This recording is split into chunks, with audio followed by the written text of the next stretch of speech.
Hey y'all, I wanted to show you how to make you a cute little paper bunny. All you'll need is 2 circles and a heart. These can be any size you want depending on what size bunny you want to do.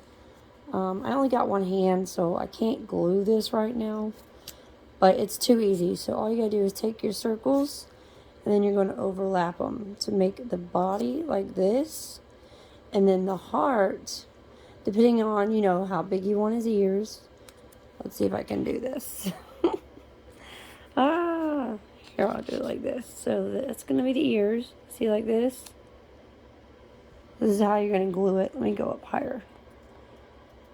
And then the bottom one, you'll just overlap the circles a little bit, depending on how big you want his body. See that? I'm sorry I can't glue it right now. Maybe I can do that later, a video. So, I already have one ready here. So, you can see how I overlapped the circles. And then the heart went in the back. See? For the ears. Now, if you don't like the lines, just use this as a template and then trace it out on another piece of paper. And what I did was I went ahead and glued it on to other paper so you could see when it's complete and no lines.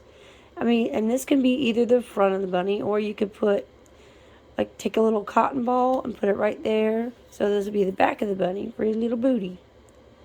So if you need me to do another video to show you this, I will when Tyler gets up. But this is really easy, really cute.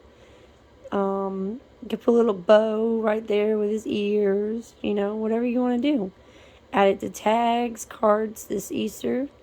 You could even add these to wreaths, whatever you want. I hope you guys can understand this okay. But yeah, super easy little paper bunnies. Alright, bye y'all.